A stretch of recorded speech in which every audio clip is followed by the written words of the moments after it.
Hey, what's going on? Today's episode on the Average Fellas podcast, I sit down with my friend Richard Leon. We're also joined by my brother from Star Bros, Luke. He's joining the podcast today. Richard is our mutual friend, and he actually introduced me to Richard. It was his friend first, and then we met doing some work for our church. And yeah, just became a good friend of mine. Richard is was an amateur UFC or MMA fighter, and so we sat down. We talked about some video games. We talked about Mike Tyson. We talked about Kanye West. We talked about a lot of things. It was a good episode. It was fun to catch up, and hope you guys enjoy it. Thank you. If you're looking for the most amazing podcast ever, well, this isn't it. You're listening to the Average Fellas podcast, guaranteed to let you down and leave you unsatisfied.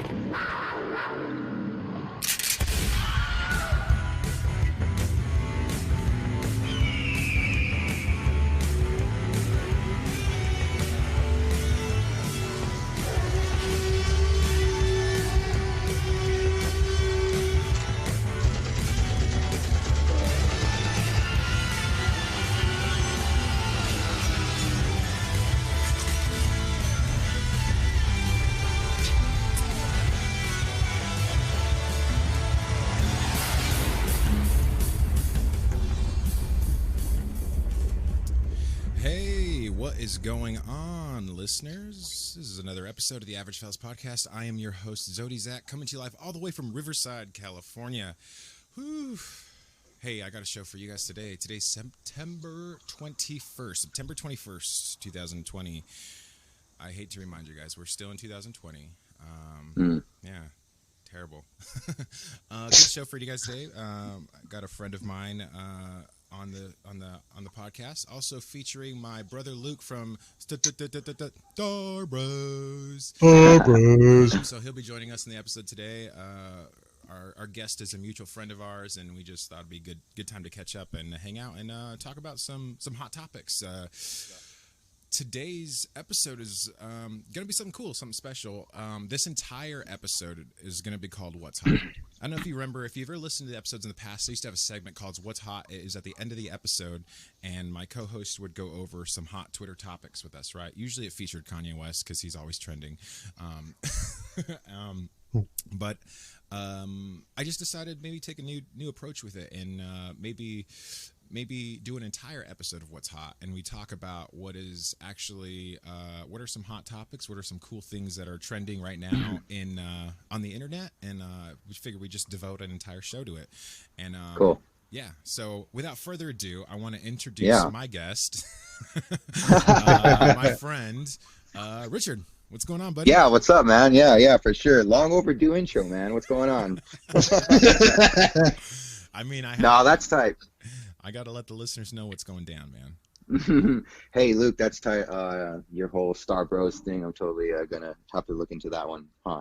So, what, you guys just talk about Star Wars or what? Yeah, dude, we're pretty much for, on that one. Season 2 of Mandalorian. I guess if I need to join an episode, I gotta get caught up on that Mandalorian, huh? Have you seen it yet? No, I haven't seen a single episode. Oh what? All right. Hey, well, hit up. He's got my Disney Plus account, so. Also, for sure. Also, I will add that I have not seen The Last Jedi, or what's the last one that just came out? Rise of Skywalker. Yeah. I have not seen it. I actually told Luke I was going to wait to watch it with him. Okay. Yeah. We need to He do still that hasn't hit me up. So we're gonna do that sometime. I haven't watched Rise of Skywalker yet. Yeah. I've stayed off the internet, even no spoilers. Okay, so I'll make a deal with you. We should do a podcast with the Rise of Skywalker, though, with me and Richard, definitely. Of course. So here's we have a few weeks between. We're going to finish Mandalorian season 1, and we have a few weeks before season 2 starts. And so why don't we plan for you and Luke to watch it, and then we get you on Star Bros and we do the review. We'll During that review, And we'll do the review. All right, you guys Cool, heard it here good, first. You listeners, you heard it here first. All right, we got a guest on Star Bros. Yeah, that'll be the first time I watch Rise of Skywalker. I've been holding off. Yeah. Spoilers. And we'll talk about what you thought about it, what you think, how does it fit. Yeah, well, I'm a mad Star Wars fan, and I've watched It's a big controversy. This film is a big controversy, so we'll figure out how does it connect.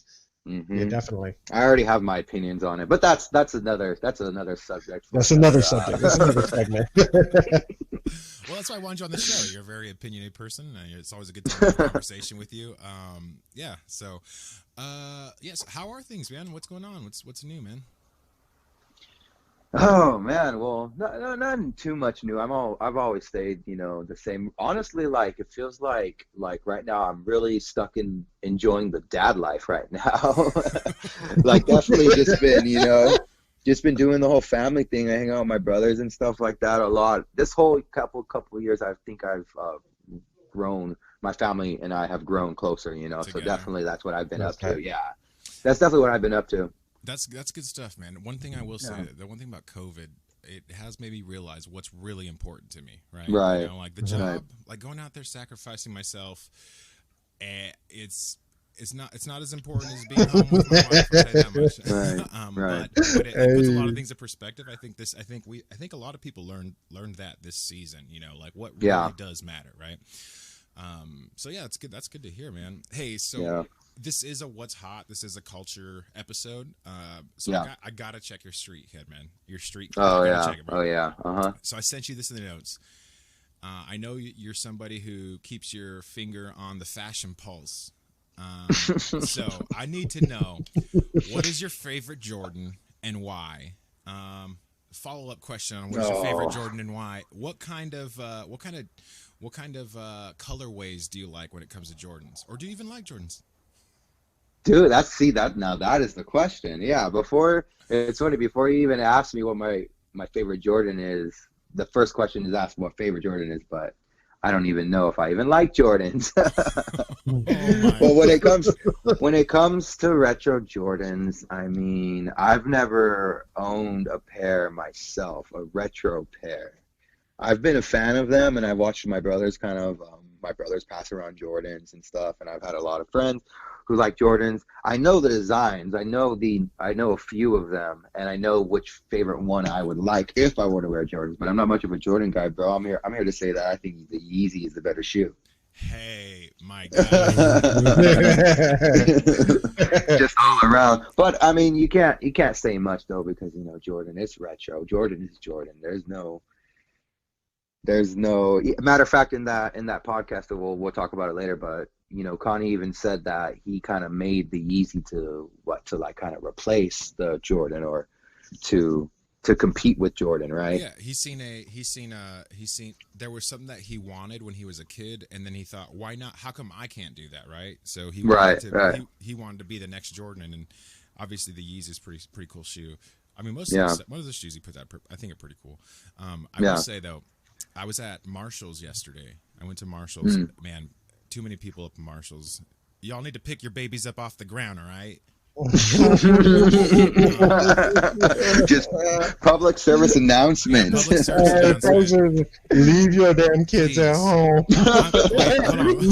Public service announcement. I'm Latino, so I could say this. I'm Latino. If you have a Latino child on the ground in the middle of Marshall's, you need to pick him up. I'm sorry. Yeah. That's a very dirty place, especially amongst the COVID. In Marshall's. So I was in there, and I was going through the shoe department, right? And man, hey, they have some of those Adidas, like Yeezy lookalike models, right? $20, $20 you can get them there. So hey, if you're trying to come up and look fresh, hit up Marshall's. $20 you get a sick pair of kicks. All right. Anyways,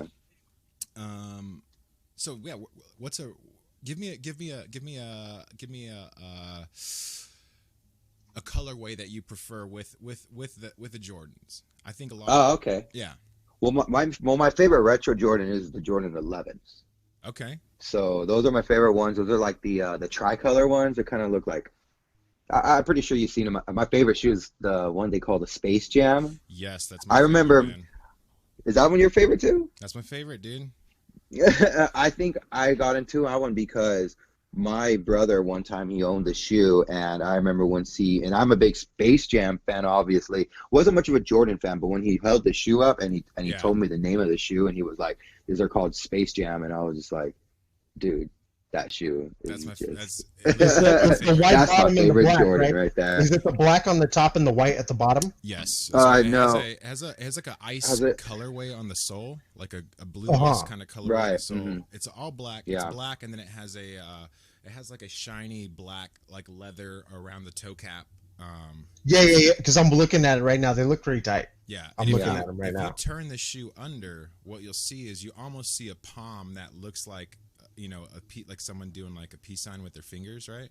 Yeah. Like that almost. Yeah, Like I going see it. across I them. see it. Yeah, it's like that. It's like So, that. Yeah. That's how they sort of came up with that idea. They're called Space Jams because of that alien sort of like live long and prosper Yeah. design on the sole. Oh, okay. That's That right. But Space Jam isn't like the official name for the shoe. It That's probably the was like the cultural- street name, no? That's a street Right. name. That's what everybody wants. They want to cop a Mhm. pair of Space Jams, like those retro ones. Yeah. which is so crazy because it's totally, especially in the fitness industry right now, everybody's looking at those Boost 180s. I don't know if you've seen those. Is that Mm. The Boost 180s. They're nice. They run for about $800-$600 a pop. Oh my god. Yeah. Ridiculous. Yeah, Oh, exactly. yeah. The Well, Boost 180s are That's why ridiculously I'm shopping priced. at Marshall's, ladies and gentlemen. $20. Get your imitation easy. Hey, so a while back, I think I posted on the Average Fellas Twitter a picture of you and I playing Animal Crossing. Oh, you got a screenshot of us? Yeah, I got a screenshot of us doing some trades, trading Yeah. some things. So how long have you been playing the game? Man, I've been playing for probably about I want to say maybe 4 or 5 months, maybe. But And what do you very play, like- casually. Yeah, what do you play, like once a week, twice a week? No, I only play when I'm like, whenever I go visit my in-laws, me and my sister-in-law and I will play, and she usually trades me a bunch of free stuff because she's a hardcore Animal Crossing fan. So Like, you she's- get on like once in a while. I would say maybe twice a month I get on, and I go through and I harvest everything and sell it and try to make money because I need to pay off my debts. I saw your house. It's bigger than mine. Well, I mean, I also recently, I think when we played, I think my store was opening up for. I don't know if it was open yet. The last time we played. No, it wasn't. It wasn't. Yeah, It's well, open actually. now. Yeah. Oh. So I actually got the Tommy and Timmy's store fully open now, which is kind of cool. Wait, well, I mean, how many? See, that's the thing is how many times does the store like upgrade? I think I've upgraded it already once, So but I don't know if it probably upgrades again. I'm not sure about the store. I don't play enough to really know all the details, but I will say that I'm playing 2 accounts, so it's taking me a little bit longer because I started. You can only play on one island when it comes to Animal Crossing, right? Right, per account, yeah. Per account, exactly. So my wife started the account. We actually bought the game because we thought this would be a good game for us to play together. Well, it turns out you can play one person at a time unless you have 2 Switches and 2 Animal Crossing copies, right? So I just pulled your account and it says you've played Animal Crossing for 30 hours. Only 30 hours? Wow. Only 30 hours, right? only I'm about to long. look at mine too. I want to know what my log is. 50 hours. Oof. Yeah, so I passed you. I surpassed you. I barely got the game too, but I'm kind of an addict. I'm kind of an addict, though. There you go. Oh my god. Yeah. Yeah. Hey, so what? Go ahead. Yeah. So what? Any advancements on your island yet? I think it was probably about a month ago we played together. Well, dude, when we played together, I didn't even have a ladder when we played together. Oh. And yeah, I think I didn't even have I think my house was just like in its first stage. But you know what's funny is when I first got the game Animal Crossing, I was like super stoked to get it, and I've always like wanted an RPG in my hand, so like it's like the best thing for me, it's I don't know, I really like the game. And I got so addicted to it when it first came out, but I did it like a little experiment. I wanted to experiment because I know when I first play games, I've experienced this with many games, I get so hooked that I play them relentlessly for days. Do you ever have a game like that? Yeah, and then Like you a get story game? you overplay it.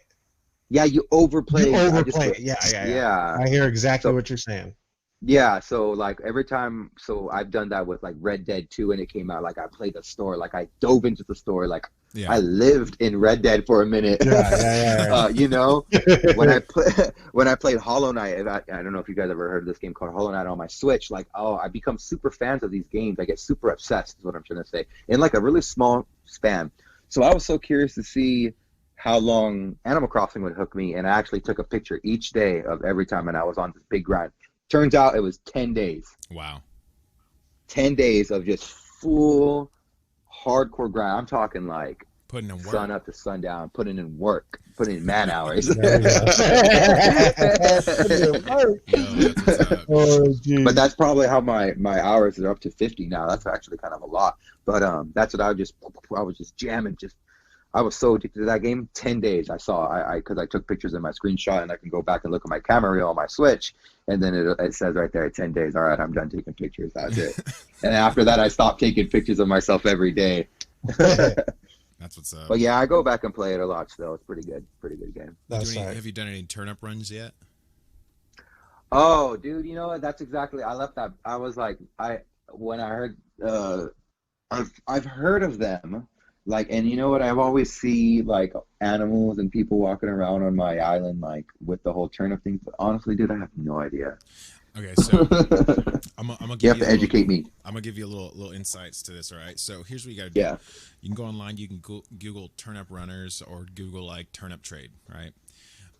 What you'll find is that some people. Is this like a mad cash grab? This is a mad cash grab, dude. This is the economics. Let me bring some economics into this podcast for y'all. I'm ready. All right, my mind is ready. So what you need to do is you go online and you need to find somebody who's hosting their gates open, right? Who's hosting like, hey, I'm trading turnip. If you have turnips, you can buy them from me and you can sell them over here. And turn up. And turn up. You know what I'm saying? Yeah. Turn up. The thing is, so I think you can find them on Reddit. Sometimes you find them on Reddit. People will say, hey, like my person's they're buying no turnips. Friend code?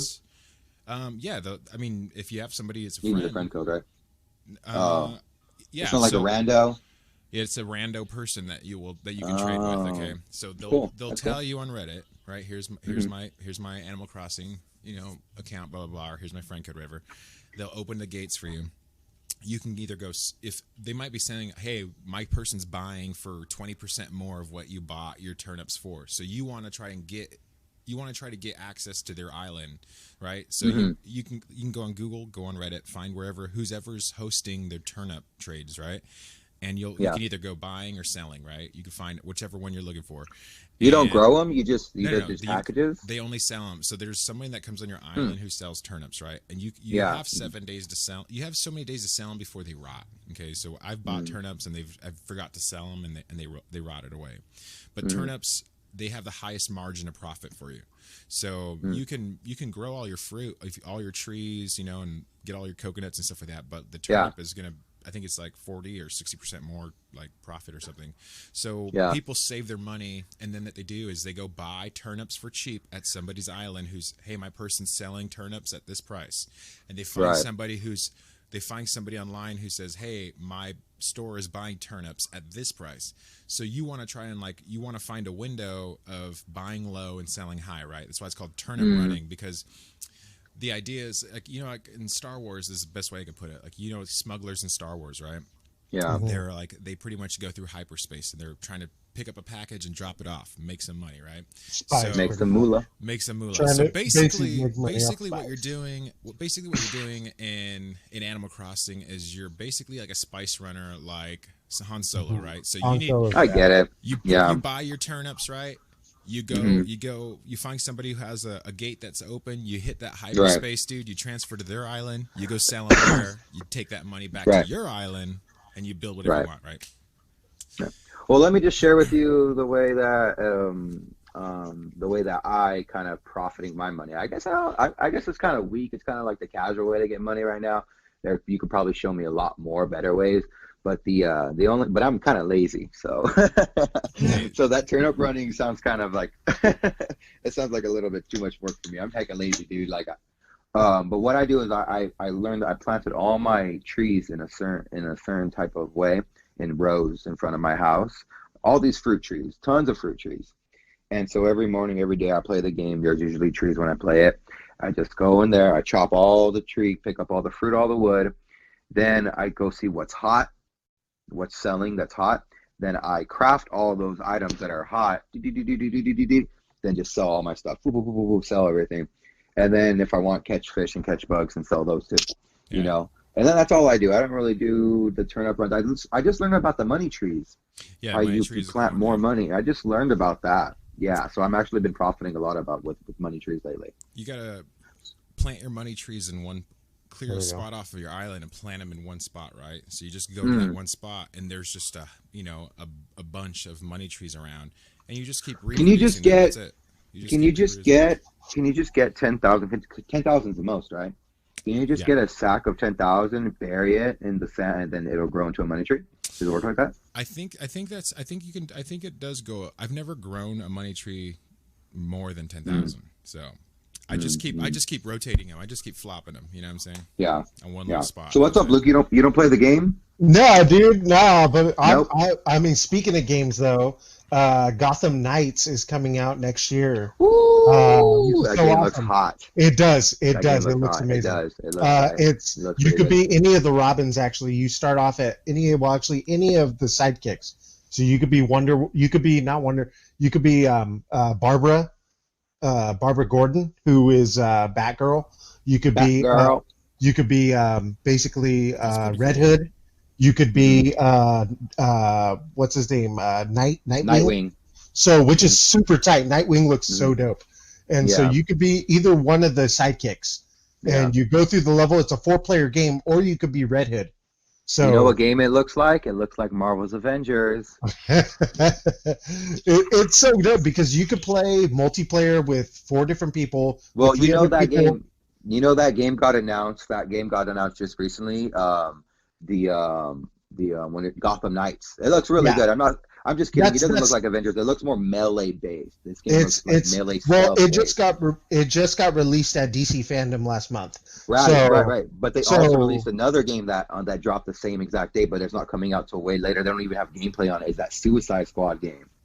But they just have the cinematic trailer. I haven't seen that one. I have not seen that one. I have to look up. I have to look that up. But I am so excited. I'm so stoked for Gotham Knights because that's going to be. It'll come out next year, and it's going to be for the Xbox One S, and the PS5. So I'm super excited. Speaking of which, I guess I break the news. I broke it on my Facebook yesterday, I believe.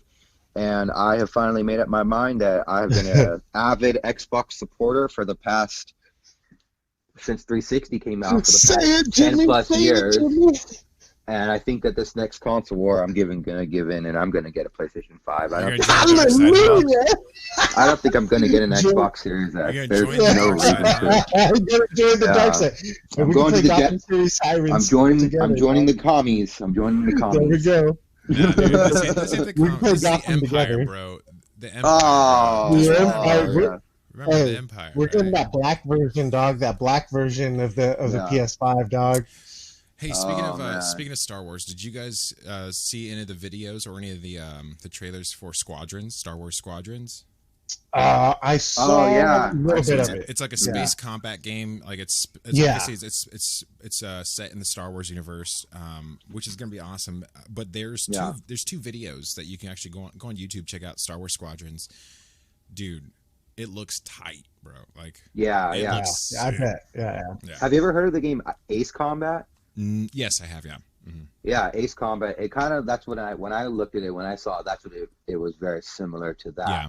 It's like Ace Combat with the Star Wars skin on it, you know? That's tight. That's true. I mean, but it actually looks pretty dope. I'll pay for it. yeah, no, for sure. I think Star Wars fans will eat anything Star Wars. I have the new Star Wars Fallen Order. Is that what it's called? That's Fallen Order. I haven't even got to really dive in and play it, but I have it, you know? But I think, and I bought Battlefront 2, and I bought Battlefront 1, both of them when they first came out. I think Star Wars fans at this point will absolutely eat anything Star Wars. Yeah. I need to watch The Mandalorian just because it's Star Wars. Dude, okay, well, I'll tell you what.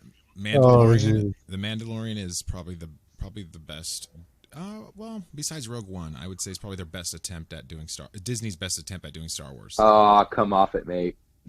Hey, I'm just telling you, Disney's best attempt at Star Wars is Rogue One and Mandalorian. That's all. Mandalorian. They're doing a dang good job on Mandalorian. I'm not lying. So there's rumors that Pedro Pascal quit. That he quit. That's the Mexican dude, huh? Yeah. That's the guy from Rogue One. That's the. Well, he wasn't. Was he slated to do any sequels? No. Pedro Pascal played Oberyn in Game of Thrones. He also played in Narcos Mexico. He also played Narcos in Mexico. He's a good actor. Mexico, yeah. And he's playing in the upcoming. He got killed by the mountain, right? Yes, the mountain. Yeah. Okay, I remember that guy. Okay. That was That guy was actually cool too. I liked him. Oh my gosh! I think I just thought of a podcast for me and my wife. We can review Game of Thrones episodes. Ooh, count me and my girlfriend in. Hey. We love Game of Thrones. Yeah, we love Game of Thrones. That show's tight. I love Game of Thrones too. It's a good show. That's a whole nother episode because I can go on and on about friggin' that's a whole nother segment. That's a whole nother podcast. It's a whole podcast. Sure. Hey, I want to change the subject a little bit. I think we talked enough about video games. Talked enough about this stuff, whatever you want to call it. At one point in time in your life, you trained and you fought MMA, right? Mixed martial arts style fights, right? Yeah. Why don't you tell me a little bit about that? How'd you get into that? What got you into becoming or inspired you to try combat sports, really? Yeah. Dang, so we were always growing up, I think is what really set it off, is me and my brothers were always fighting. My older brother's always been kind of he's always been kind of physical, he's always kind of asserted his physicalness over me and my brothers and stuff. And we were always wrestling. We were WWF. We were Hardy Boy fans. That was my guy. It was Jeff Hardy. I remember I would jump off of stuff. I was always trying to hurt my brothers, jumping off of stuff, doing elbow drops, the flips and stuff. And so I feel like that kind of started it. And then we started going to a church in Los Baños, and there was a guy. His name is Junior Villanueva. And I don't call him that. I just call him Coach, because what happened is he ended up wanting to teach a lot of the guys there who were there at the church. And I remember I had gone over to his house where I saw my first UFC pay-per-view. Randy Couture versus Gabriel Gonzaga. And what really sold me into MMA, I have so many points. I know I'm talking about a lot of things, but it's all one big piece. It ties in together. Right. It's all about how I started fighting and stuff like that. And I remember at my coach's house, at this guy's house, we were watching my first UFC pay-per-view, and it was Gabriel Gonzaga versus Randy Couture. And Randy Couture, if you know anything about him at this time, he was coming back from retirement. He was this old geezer, right? And this guy, Gabriel Gonzaga, had just head kicked this legend. He's this wrecking ball, right? And the old man was supposed to get beat. He's coming back to defend his championship and stuff. He's supposed to get beat. And no, it doesn't turn out that way. Experience trumped the muscle that day. And I remember ever since I watched that, I was just so sold into UFC. I was just technique beats strength every time. Every time. Right. Every time. Right. It's true. And that's true. Every time. And that's something that I've always had about my life. So that just inspired me. So that just inspired me to start training, watching that, knowing that I could be a little guy as long as I had technique, I could still beat somebody, right? Mm-hmm. And my coach, the same. The coach who I started learning from was also a small guy as well. And so we just started training in this Rocky style type gym. Luke has been there. Yeah. It's just a room with some mats. We hung up some heavy bags, and all we did is went at each other sparring and grappling. And I eventually got to fight amateur, and I never got to make it pro, but that always was something that I could have done. I definitely could have done something. You definitely have a different feeling when you walk in an MMA room, for sure. Yeah. Your whole demeanor changes. Your body language changes. Mm-hmm. Demeanor, everything. Your mindset flips like a switch. Right. So, definitely. I thought it was interesting. I really want to talk to you about this, an upcoming fight that I think is interesting. I've never pursued combat sports, but as a kid, I grew up watching pay-per-view boxing fights. That was something that was Right. my dad was really into. He really wanted. He actually really liked watching Mike Tyson fight. Good old Matthew. Good old Matthews. That's my dad's Oh, God. Anyways, but speaking of Mike Tyson, what are your thoughts on Mike Tyson's comeback? I mean, 53, 54 years old. Yeah. Yeah, 54. Oh yeah, man. Well, it's so there's so many different aspects to this fight. First of all, he's 54. And Roy Jones. How old is Roy Jones? You know how old he is? Roy Jones. He's got to be around the same age. Let me see. Roy Jones. 51. Is he 51? I have it right here. Yeah, Roy Jones, cool. 51. Yeah. So Tyson's 54. Roy Jones 51. Meaning, needless to say, they're old. Yeah. They're old. Also, they're going to be in an exhibition match, which means there's going to be shorter time, less rounds. And I'm not sure if they're going to have headgear or not. Yeah. Very possible. So what I'm trying to say is that's kind of watering down the fight. You know what I'm saying? But it's controversial in a way that they're both way past their prime. Yeah. Way past their prime. But like you said, the speed of Mike Tyson, and if you see him hit pads, you see the speed of Mike Tyson and how he operates, and you think that maybe he hasn't lost any age, he hasn't really lost the pep in his step. But if you go back and watch some of his late fights, I think you could disagree. I think you could disagree to see Mike Tyson getting hit with chip shots and going down. Yeah. So that's what I'm saying. This is kind of a controversial fight. Mike Tyson hasn't fought since. Jeez, I don't know. Something like 20 years? 30 years? Yeah, 20, he hasn't 20 fought years. he hasn't fought in like 15, 14 years, I'm going to say. And Roy Jones actually just recently had a fight, if I'm not mistaken. I believe he had a fight just recently in 2016 or 2018. Not that very recent, but still more recent than, Mike Tyson's 15 plus years. It might be different. And you know what? Mike Tyson also said so himself that everybody has everybody has a plan until they get punched in the mouth. That's true. Mm-hmm. Right? So that's Mike Tyson's own saying, and I think that, I don't know. I mean, it's an exhibition match, It was either that Who or... knows if there'll actually be a real winner. I thought it was either you get punched in the mouth or you bite somebody's ear off. Oh, my God. Oh, man. You know what? I just showed a friend of mine that footage, and he couldn't believe it. Yeah. He thought it was just a myth, and I'm like, dude, watch this footage. It was either that or you take the chunk off the ear. Chunk off the ear for good luck. So you actually watched the footage of Mike Tyson hitting the bags, right? Did you watch any of the footage of Roy Jones hitting the bag too? Oh yeah. Well, mostly Roy Jones is all his training. He doesn't release a lot of his training, but Mike Tyson's been putting out a lot of his pad work. Yeah, he has. Which is crazy. But you know what? I will say that that Mike Tyson, so the guy who he's holding pads with, if you guys, I know him because he's part of the MMA community. His name's Rafael Cordero. And he's actually a Muay Thai striking coach. He's not a boxing coach. Mm-hmm. I'll say primarily he's not a boxing coach. He's a Muay Thai striking coach. He's a Muay Thai MMA coach. But he has a really big and successful gym in Los Angeles. That's where Mike Tyson, I believe, resides. Mm-hmm. And so what I'm trying to say is that that's a big gym. And Mike Tyson, if you don't know, he's a big UFC fan. He's a big MMA guy. Yeah, he as is. of late. Yeah. That might have what sparked him to come back. Imagine if he wants to do MMA after this fight. Wow. That's cool. That'd be cool. So, you made a comment. You said that in your life, what made MMA attractive to you is that skill became more important than strength, right? Like your ability to train and to work at fighting smarter became more important than actually just pummeling somebody to death, right? Right. So. I guess my question is about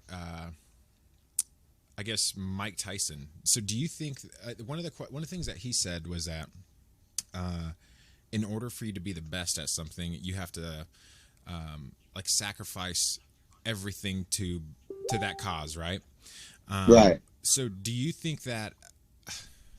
My question, I guess, is: do you think that Mike Tyson and Roy Jones, being 50 plus years old, have that man inside of them to fight today, to fight in November? Like, I feel like it's a young man's sport, right? It's a young man's sport, but do they have that inner man to be what they once were again. Because I feel like maybe they're chasing that dream of like, oh, I used to be this and I want to be it again, right? And right. So I think that there's a level of, like you talked about it. You said like there's a level of training and dedication to it that Mike Tyson mentioned, and and then you talked about saying like, hey, like it's either strength or technique. Right. So I guess I don't know. That's a weird question, but I mean, do you think that I think now they have all the technique. They've been in the game since they were young. Right.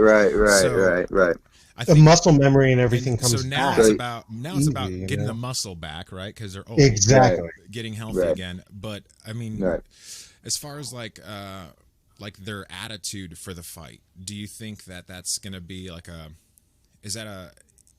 don't know. Yeah. You know what? I hear exactly what you're saying, and actually, it's funny that you say that because I believe that's the exact reason why Tyson wins this bout. I actually right now I just sent you something through Facebook Messenger. I know you're on Facebook Messenger right now, but I sent you a little video of Mike Tyson training. It's actually one of my favorite videos I've seen just lately. So hopefully you watch it and let me know what you think. But it's only like 18 seconds long too. Yeah. But I think that's going to be the difference in between the fight right now is that there is a mentality right now, and Tyson's got that. Yeah. Tyson has that mentality. Not only does he have that, but he's always had that mentality. And not only that, but you listen to him talk. He has himself and his own podcast as well. I'm pretty sure you've heard of his podcast, Hotboxed. Yeah. Yeah, and so he just goes in, and you know what? Tyson still sounds like he has that fire and that flame. And you know what? He's an animal. He is Iron Mike. I think that he is Iron Mike. But that's the thing. That's where I'm having a toss-up is that he is the embodiment of that spirit. He is the embodiment of Mike Tyson. But who knows? This fight's in October this month or this year. I think October. I think November. Actually, I think November 28th. I'm sorry. Yeah, it's somewhere in this the end of the year, right? But what I'm trying to say is, who knows what kind of Mike is going to show up? Is it going to be Iron Mike, the one that we're used to seeing people destroy other people? Because that's the Iron Mike that we all remember and believe. That's the Iron Mike we see when we see him hitting pads. You know, he's just a bulldog, just go in there and hit it. You know, we're ready for the comeback. We're all in anticipation for the comeback. But what if that's not the Iron Mike that shows up? What if it's someone else who shows up and it's the older man? Because let's not forget, this dude has not fought in a very, very long time. Yeah, very long time. Well, so that's I mean, that's why this, to me, the fight would be interesting. I understand it's like expedition fight, or I don't know how you say it, but exhibition fight. I'm sorry. I understand that there's limited contact maybe because there's not full round. And like obviously we're balancing their age, their tenacity, their comeback with their physical ability, and whether or not this fight is going to create the dynamic that we all hope for, right? I mean, if I'm going to spend $50 on it, I want to see a fight, right? That's always been every pay-per-view customer wishes that, right? Right. So if we're talking that, and we're talking in the light of hopefully it'll be worth the money, I do think it'll be worth the money. I do think it'll be worth the money because I think that, like I said, if Tyson can, if he can, and I think he can, for the most part, I give him the benefit of the doubt because that's going to be the question. If Mike Tyson shows up, he beats Roy Jones. Yeah. If Iron Mike shows up, that is. If Iron Mike shows up, he beats Roy Jones. He's going to knock him out. Wow. He's going to knock him out clean, But if he can't come back after all this time and he's slower, if he takes one punch and gets wobbled, obviously, those are obvious things. Obviously, if the other guy punches him harder, he's going to lose. That's what I'm trying to say, Right. Yeah. Mm-hmm. Yeah. So I don't. But the best thing about, and this is what I love about being a fight fan, is what I always tell anybody who I have a big argument with, and I always have arguments with neighbors, brothers, friends, all this stuff. I always say at the end of the argument, the beautiful thing about MMA is one day we're going to find out.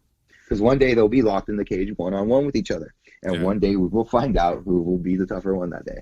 So I guess we're going to find out, huh? We will find out. Yeah, we will find out. We'll find out. Yeah. Yep. Hey, speaking of comebacks, I don't know. What do you think about yourself? You can try to make a comeback or what? Ooh, question of the day. Come on. I've been waiting for this. Come on. Oh, man. I would love to. Wouldn't that be awesome, huh? Yeah. That would be cool, dude. Just to see match, bro. Just to see you in your element like that. Just be like, to get into that zone again. Yeah. It's definitely a different feeling. I bet it's a total different feeling, adrenaline, just to get your mindset in there. Oh yeah. Yeah. Oh yeah. It's one of the most gut wrenching feelings. It's one of the worst feelings. It's one of the it's one of the hardest things to get. What does that feel like? Like, what does that really feel like when you're training and your mindset is just focused on that fight? Like, what's running through your mind? You know what it feels like? It feels like I've trained. Like, so when I usually had a fight, I trained for 4 months prior to the fight, right? Mm-hmm. I would think to myself, like, I trained and I worked my ass off every day from Monday to Saturday, and didn't rest on Sunday sometimes. You know, I trained my ass off for 4 months for me to have success in 15 minutes.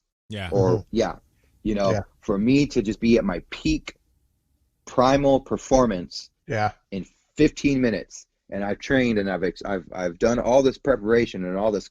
There were times where I cried on the mat. You know, there were times where I walked off the mat because I got dazed, and I had to tell my partner, like, I can't finish the round. I'm too dazed. I'm too fucked up. Yeah. You know? So it happens. And what I'm trying to say is that in the back, all I'm thinking to myself is all of that training and all that preparation for me to be able to shine in just this little bit of time.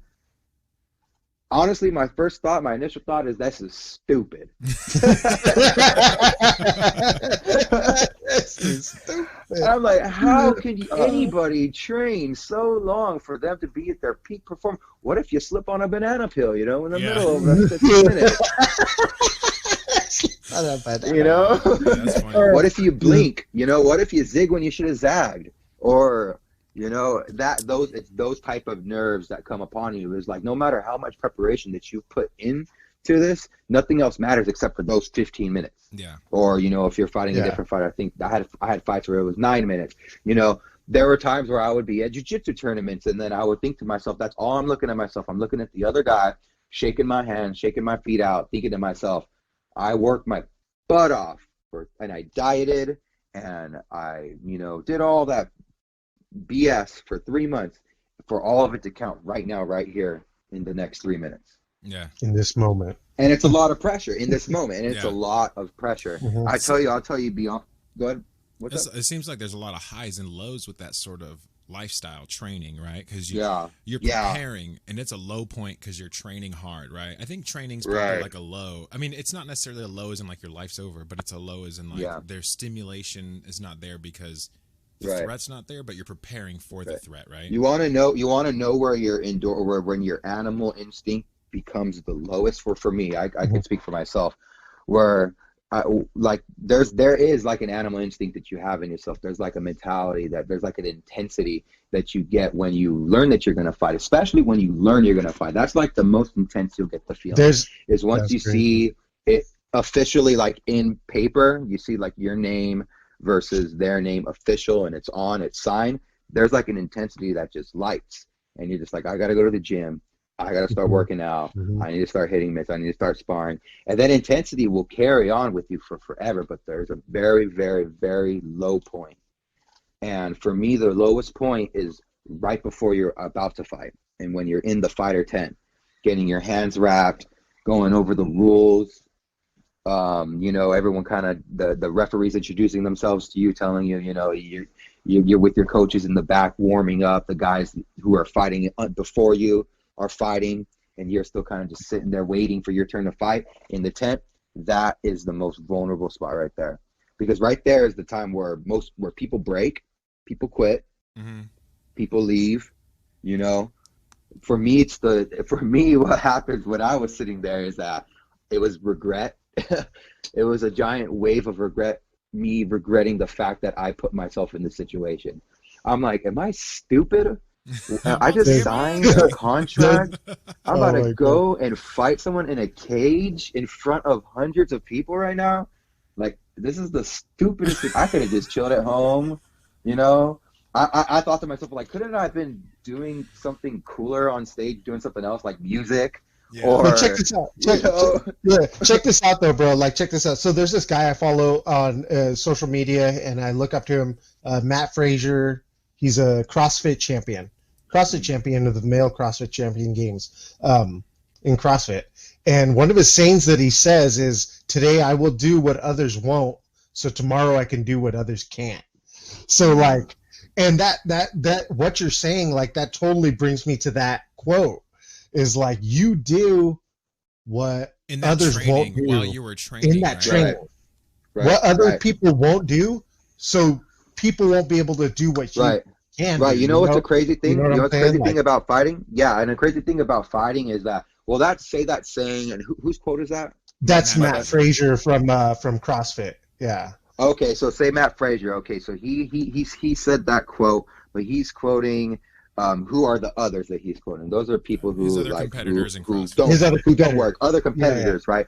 In MMA and fighting, the awesome thing is that you have a face, you have a body, a person who you are actually competing against one-on-one, mano-a-mano. Mm-hmm. So there are feelings in fighting when I would be training for a fight and I would be lazy in my bed, and the first thought to my head would be, like, I once fought a guy named Tanner. I thought to myself, like, in my head, if Tanner's at jiu-jitsu practice right now and I'm in bed, he's going to beat me.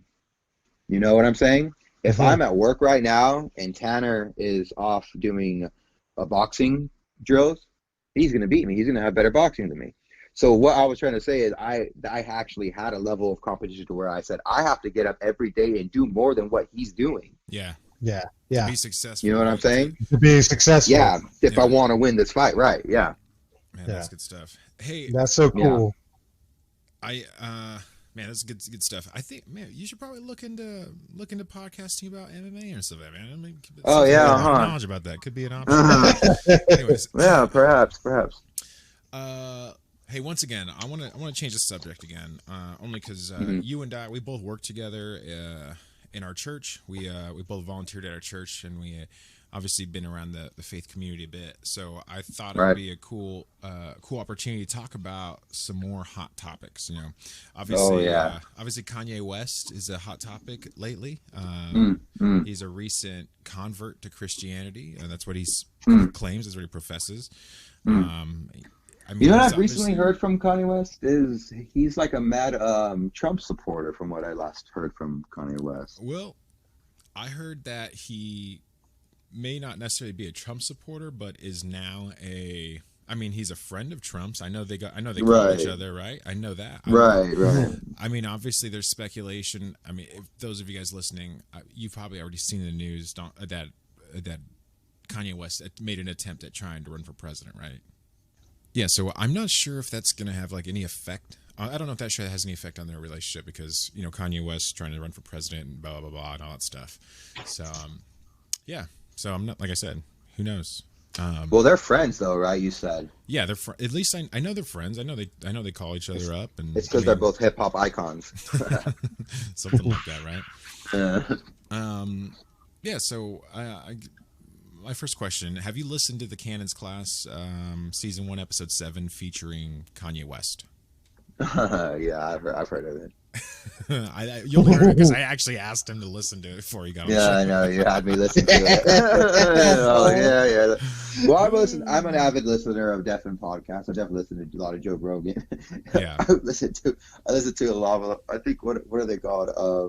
I listen to a lot of right wingers like Ben Shapiro and. What about true crime? You listen to any true crime? No, I don't. I just started listening to Candace Owen. She's cool. True crime podcast. Case Files is a good one. Case Files, pretty much all it is where they talk about a case, maybe an unsolved murder or something, or even a solved one. Maybe they might go over like any, gosh, I'm trying to remember, Ted Bundy or something like that, and go over his entire story. Oh God, it's good stuff. I really like it. It's one of the more, I guess. I don't know, it's just an interesting, different genre of podcast, because there's a lot of news ones, you know, a lot of news podcasts. This is a variety show. I mean, I'm sure there's a bunch of these out there, a bunch of no names talking, you know, so. Oh yeah, definitely. I listen to it's a podcast called Pinchy Wines. Oh my God. And it's Stephen Amell who plays Green Arrow. It's his It's his. He has his own wine company. When do you have time to watch your podcast? You watch them at work or what, Luke? Or you Me? just chill? I just chill. Listen to them while you're gaming. Living that COVID life. Oh yeah, Oh my COVID God. life, Trump money. Oh my goodness. Hey, Yeah, so, no. what are your initial thoughts about that interview? Anything stand out to you about that interview? Oh, that one. Oh yeah. Well, Nick Cannon. The only thing I remember about Nick Cannon is Wild 'N Out, and that one movie he did with Roll Bounce? I'm just kidding. Roll Bounce? No, the one he did with Million. What Can't yeah. Buy Me Love, or I don't remember. Cheaper Than Love, or Drumline. I Can't Buy remember Me Love. Drumline. I remember him. Drumline. I remember Drumline, Drumline back in the yeah. day too. Yeah. Roll Bounce. I thought it was all cool. Back in the day, what? Oh man, that's funny. Yeah, I know, right? I mean, was there anything that stood out to you, or was there anything that you thought was interesting? What about the interview? No, Yeah, not about too the much. interview, Not too really. I mean, the thing about Kanye though is that he's like so. It's hard to read him, like he enjoys to talk in proverbs, if that makes any sense. You know? Like I know what Yeah. you're saying. Yeah, he kind of likes to talk in like a riddle type thing, but to him it makes sense. What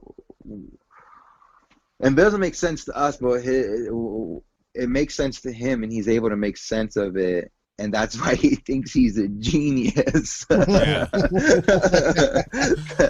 But the way I think it is, Kanye, he's got a different way of thinking, and just because he has a different way of thinking doesn't make him a genius. But I do think that he has a different way of thinking, and the position that he holds, the icon that he is, we need that more in this type of industry, if you know what I mean. Yeah.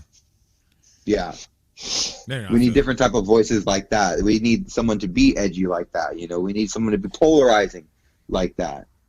I will say, I've obviously been a big fan of Kanye's music for a long time, Right. but one of the things I don't know if you've ever tracked any of like parts of his career though. Usually when he makes headlines, it's usually because he's done something ridiculous, right? It's usually because he's gone off. People say he's gone off the rails or something. Right. But I don't know. I mean, it's weird because like I look at some of those instances, and I like the time when he stood up and said President Bush hates black people, right? Right. It's so funny is that a lot of people today, like even though there's this there's a movement today to support Black lives, and there's a movement today to at least a social justice movement for equality, and I would have to say that before it was popular, Kanye West was already on board with that policy, right? I feel like he was a leader, A front runner of it. or a front runner of it. There was one time he was in a TMZ interview, and this is the time when he talked about I think he made references to like I can't remember I think he made references about slavery or something, right? But he made a comment. He said that I don't want to be the next one to get shot. I don't want to be the next John Lennon, right? And John Lennon at the time, at the height of his career, he was assassinated and killed. He was championing the peace and love movement, right? And equality, really. I mean, like he had an interracial marriage. He was Isn't that the TMZ video I think you're talking about with like Kanye? They're like in the office and they're like having like a shouting match from like across the room and stuff like that. Yeah, I've seen that one. Okay, I remember watching it and thinking to myself though, Kanye is wrong.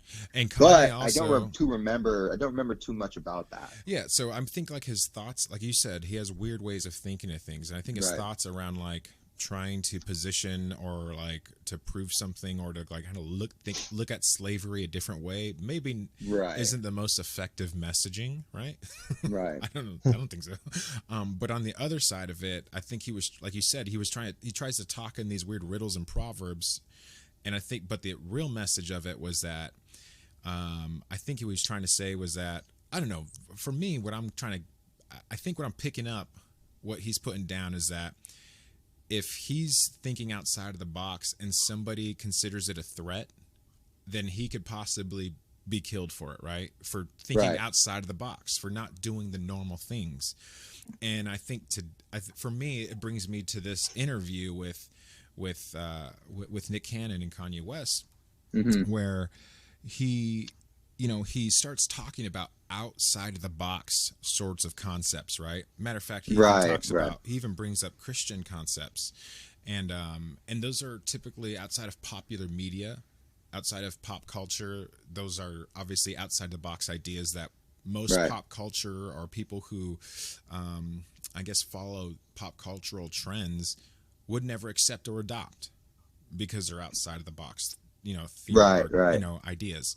So I guess, I don't know, maybe I'm just a Kanye fan or something. Maybe I'm just trying to read the room, because I can't put my finger on either. I'm still waiting for something to come out of it, but it just seems like it just keeps the saga of Kanye Continue. Yeah, the dude, he doesn't even, he's accepted the fact that he's crazy. I remember that was like one of the first things he did. He just said, just call me crazy. Don't call me crazy. Call me Yazy. Call me Yazy. Call me Yazy. It was almost, because there was a long time ago, I don't know if you remember this, but there was a time where in Kanye's career where he talked about standing on the coffee table and putting his cape on, right?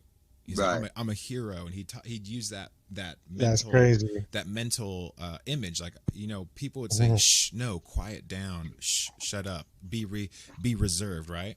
But then his thought was like, don't tell me to quiet down, don't tell me to shut up. My power is in my voice. My power is when I express myself. And so he talks about jumping on top of that coffee table with the cape and putting that hero back on, or that mentality, I think. So really weird perspective. I don't know. Maybe I'm just becoming maybe I'm a Kanye convert. Who knows?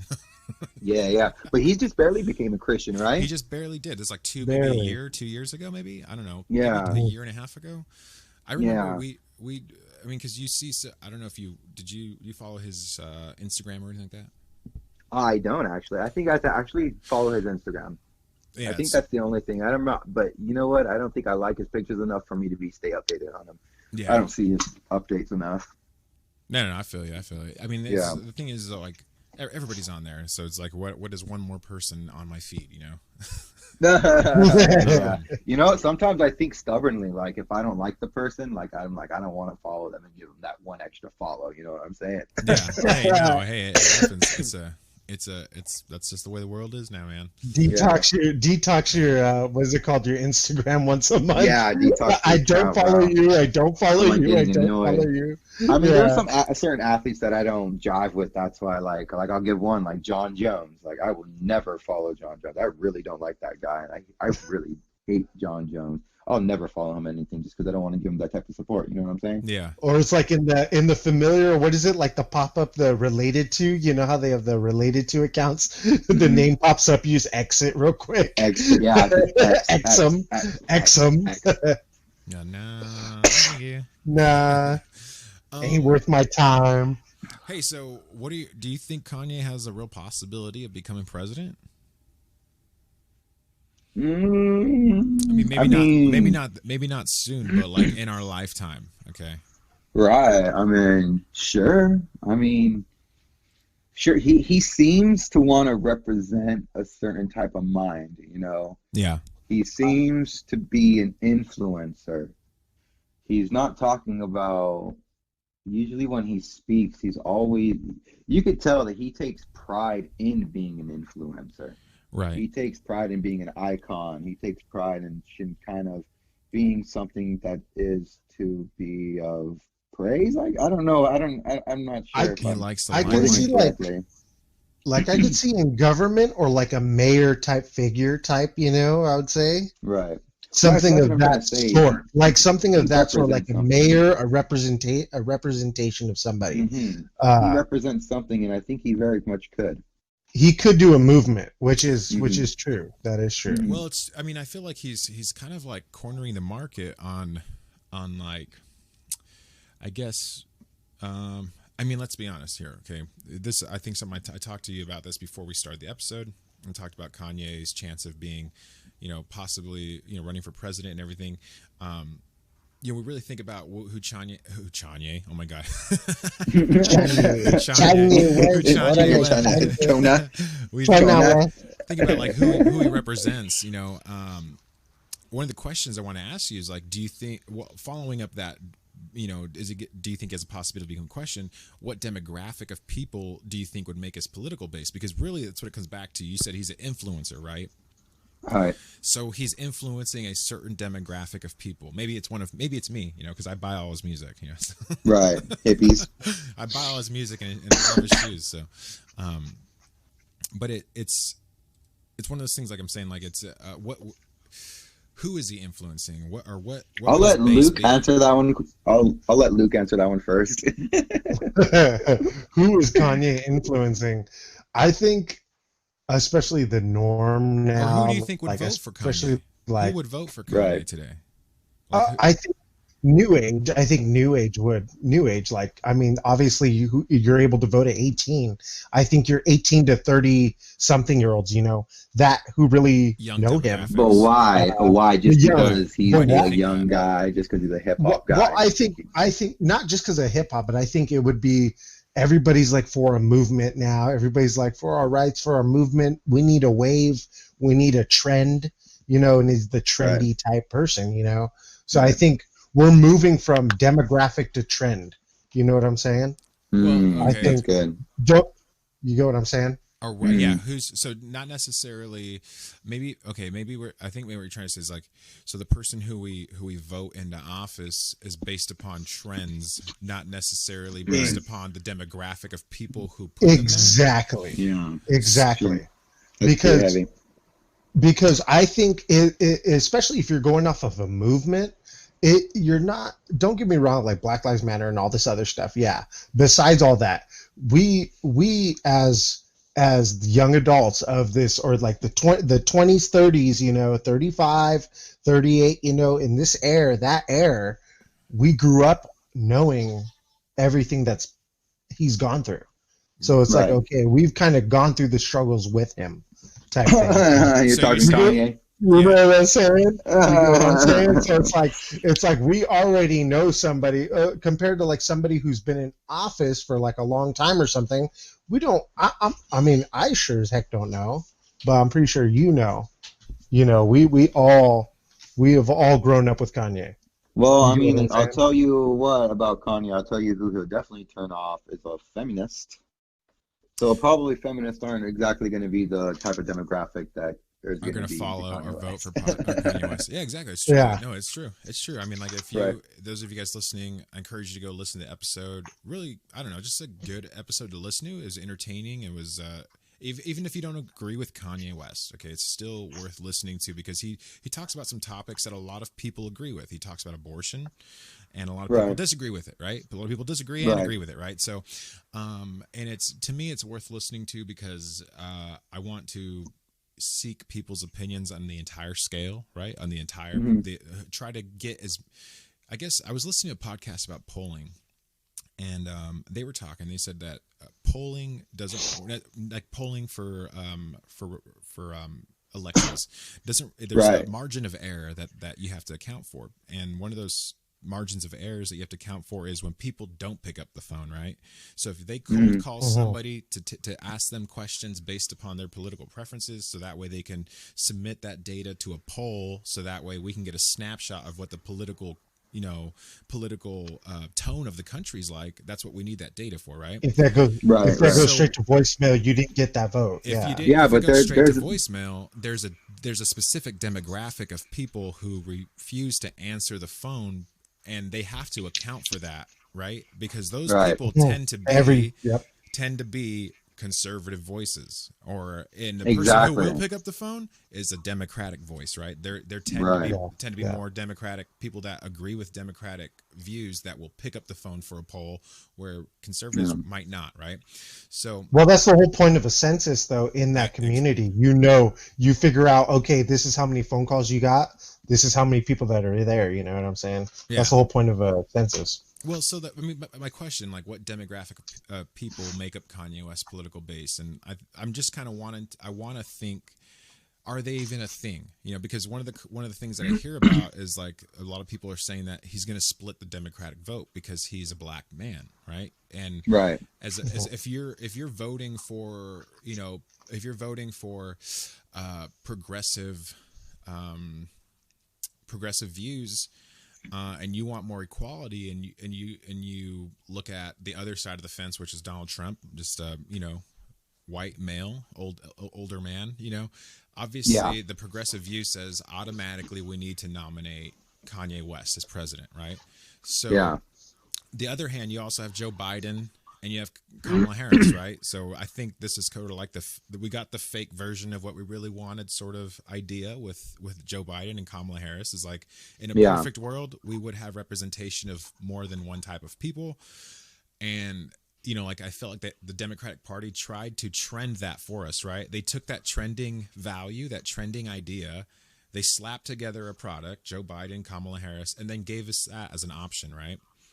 Mm-hmm. So I feel like Kanye West, with the idea of his demographic or his political base, they're saying would pull from that voting base instead of Trump's voting. well, it would have to depend on what it is that Kanye believes in, or who he decides to represent, or if he decides to represent himself. I don't think that he has that type of influence. I think that if he is going to have any type of following, it's going to be a very small following.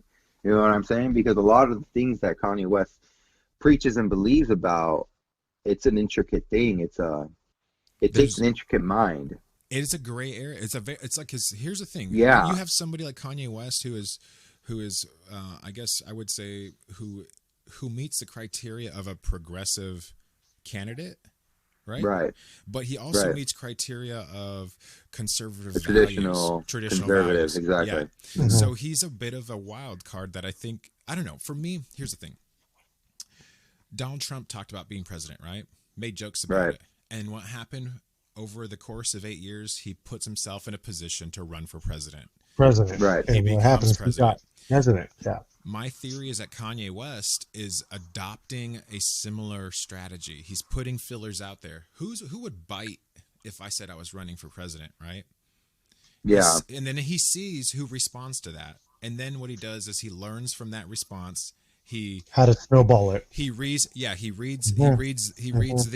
strategy a little bit, and then he learns how to multiply it, how to duplicate it and snowball it, right?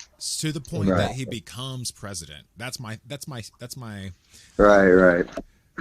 I think that's how it'll work. Well, I mean, in all honesty, I mean, it could always happen, you know, like I was saying, if you could put like a label on the type of demographic that he influences, for myself, I wrote down it would be woke blacks. Yeah. Black people who are woke. And this would be kind of like black people who don't necessarily believe in defunding the police, who don't necessarily believe in Black Lives Matter too much, you know, who don't necessarily believe in these more progressive movements, these newer movements that we see, and that are more into like a traditional upholding. Yeah, I mean, if you look at Texas, moral values. That's true, because if you look at African American voters in Texas tend to have more conservative values, and African American voters, obviously, like, you know, in California or like or New York, obviously, it's just it's the environment they were raised in, and so you see it has a lot to do with it. So there's a lot to do with it, and then you see that those sorts of patterns obviously show up in how they vote. Not saying that's not for everybody. I'm just saying that is a marker that shows up in some of the data. That's all I'm saying, right? However much it means to somebody, that's on you to decide. Okay. Yeah. But you know what I do love about Trump, and I mean, I think a whole lot of things about Trump, but one thing that I do like about Trump is that he doesn't ever talk about God, or, you know, he doesn't ever once, like, you know, have to say, in God we trust, or we're one nation. And those are the type of values that I do have myself. You know, I have Christian values, and I do appreciate seeing our president with Christian values. So Kanye West ever moved himself into that type of position, you know, would also be something to be happy about, because he represents a lot of progressive values that we represent. Or myself, I can speak for myself. Even though he's saying it in a different matter. You know, the fact is that he is against a lot of abortions. You know, the fact is that he does speak against black on black crime. You know, he does speak against things about Hollywood. He does speak against all these different type of things. You know, if there's anyone who you could kind of relate to be in the Oval Office, it might, it could possibly be him. He could have a good. It's a good question because he could have he could have a good possibility. You know. What are the I feel like the bar has been set I feel like the point of entry has sort of been set a little bit lower after Donald Trump. Is kind of like as much as people hate or as much as people love Donald Trump, okay? After Donald Trump, after maybe this next election, after the election in 4 years, however you want to split it, after Donald Trump, the bar to becoming president of the United States has been lowered. Okay. Lowered. I don't care how you want to split it.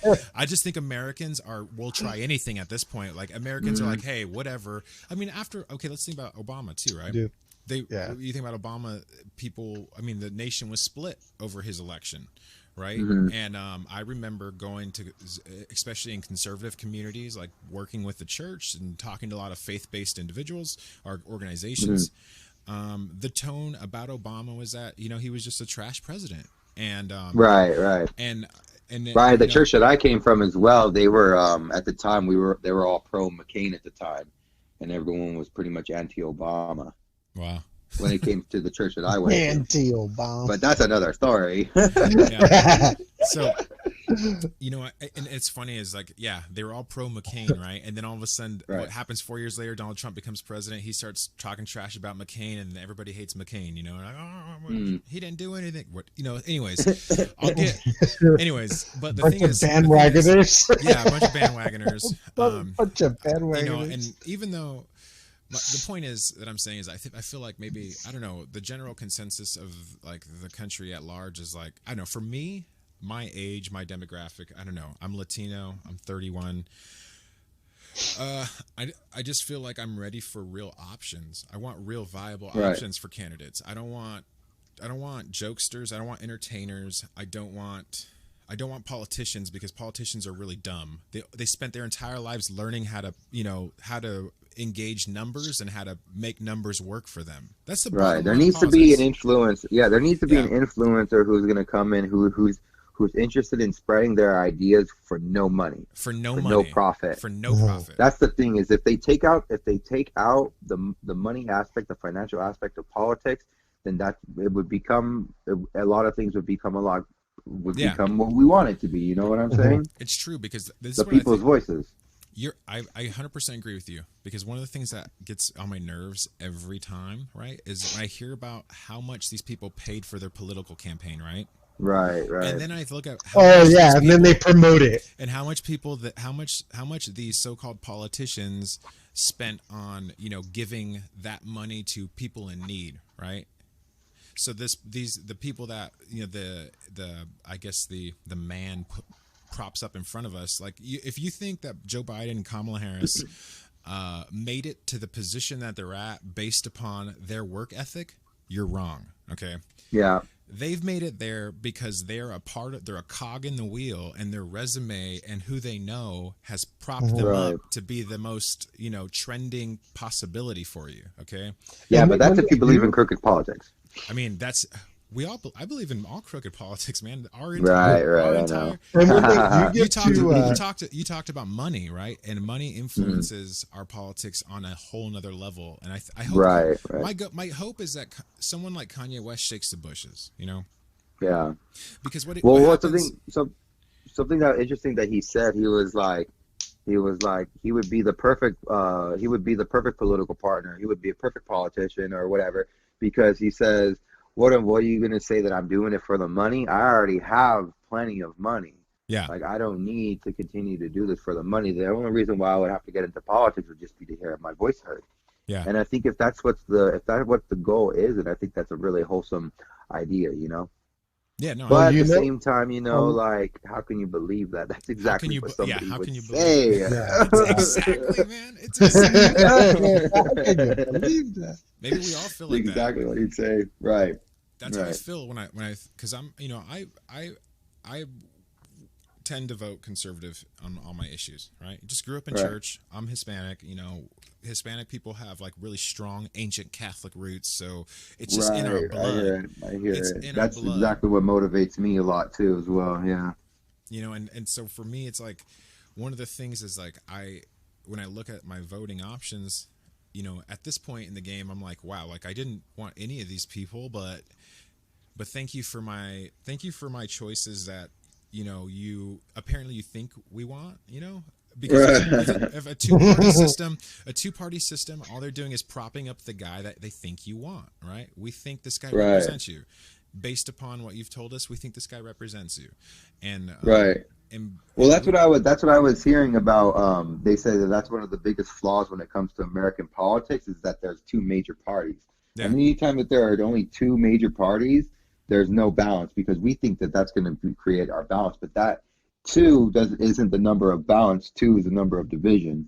Wow, look at that revelating, Well, dude. Ooh, did you hear that from Kanye? Did Kanye tell you that? No, I'd have to debunk my own thing because we have to say that in a marriage there's only two, and that's the perfect number of unity, right? Well, that's not true. So The in the perfect same number of unity would be Trinity. would be the Trinity. Would be 3. Would be 3. That would be the perfect number. 3. Hallelujah, hallelujah, somebody. So then, preach Zodizach. Yeah. What I'm trying to. We can look What at I'm trying that to say so is many maybe- ways. 3, So huh? then maybe what I'm saying is true. Then maybe two is the number of division. Think Yeah. about it. There's a heaven and there's a hell. Oh my There's a goodness. good and there's a bad. There's a yin and there's a yang. Maybe yin and the yang. Maybe the monks got it wrong. Maybe that's not the whole number of unity. Maybe that's There's the number Chon and of division. Chona. There's fire. There's ice. Chon and So there's Chona. the duality of our political process is what really I think Yeah. is what we're talking about here, and how it's we look Yeah, at like but I the Empire definitely- and the rebels, you know. Right. Yeah. You only got two sides to choose. There is no perspective. There's no medium There's zone. There's no middle. Yeah. There's black and white. There is no Black and gray. white. Yeah, there's Mm-hmm. poor and rich. You know, there's this whole entire. There's one thing. Ultimatum. Yeah, it's just weird. I don't know. Maybe we're just talking Only too a- much, but And only a Sith Lord deals in absolutes. oh man. Hey, so We gotta talk some Star Wars sometime, huh? yeah, definitely, man. We'll definitely get you on the Star Bros for sure. Yeah. Hey, man, I think we had a good conversation today, man. We talked about a lot That of was things. legit. Yeah. We Yeah, I covered a think lot we of did, ground, huh? man. Yeah, I mean, I Yeah, talked for about sure. Kanye a little bit too much, but Oh yeah. Well, he's a crazy one. The only thing I know about, I don't really know about Kanye too much about.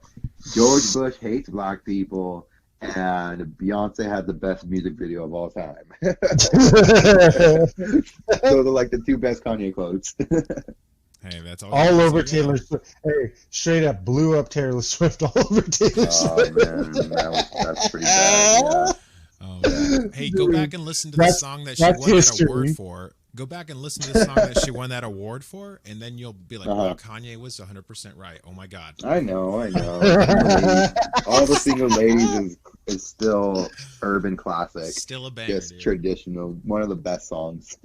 Oh, my It's still a I banger. I don't care if you're white, black, or Mexican, or Asian, or whatever nationality you are. As soon as Single Ladies comes on, everybody's All dancing. them- Everybody's dancing. all them, True. All the single ladies start all them dancing. singles just go up in there. All the singles go up in there. I don't care who you are. If you're a single lady, when that song comes on, you start You just shaking your hand. Should have put a ring on it. Anyways, hey man, Oh, can you let the listeners know? I mean, maybe is there anything you want to promote? Anybody want to shout out? Anything you want to say to our listeners before we sign off today?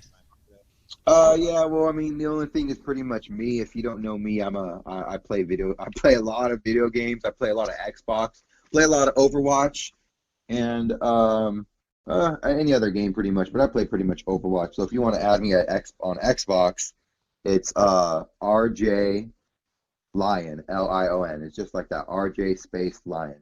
And my IG handle is exactly the same as well. But I think spaces you have to put underscores. So RJ _Lion. Nice. Yep, you go ahead and give me a follow. Yep, there's my shout out. There's my plug for you. That's all I have. Nice. Because I wish I had my own podcast. Maybe next time I will. Maybe next time you will, man. I mean, maybe you will. Maybe start something up, bro. Hey, Luke, is there anything you want to leave the listeners with before we sign off today? Beast Mode Squats here. Definitely join us for Star Bros later this week. Definitely going to be Thursday nights. So definitely, hopefully we have a lot more topics. Awesome talking with the Richard Leon here. Yeah. Definitely. So awesome. Thanks for coming on. For sure. But hopefully everybody has a great week. And Raiders win today. Yep. Oh shoot! That's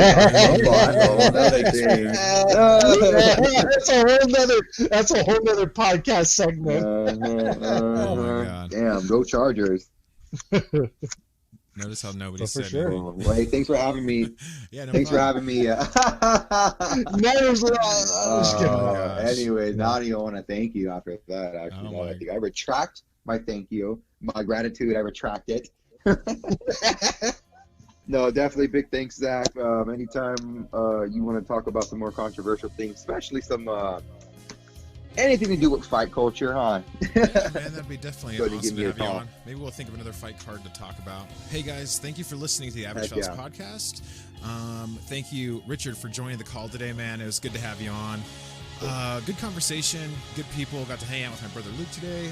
Hey, if you are listening, don't forget to give us a like. Review our podcast. It helps us rank up in our ratings so we can be found and we can get heard. So yeah, like, follow, subscribe, all those good things, guys. We really appreciate it. Yeah. Peace and love, dudes. Cool. Peace and love. Cool.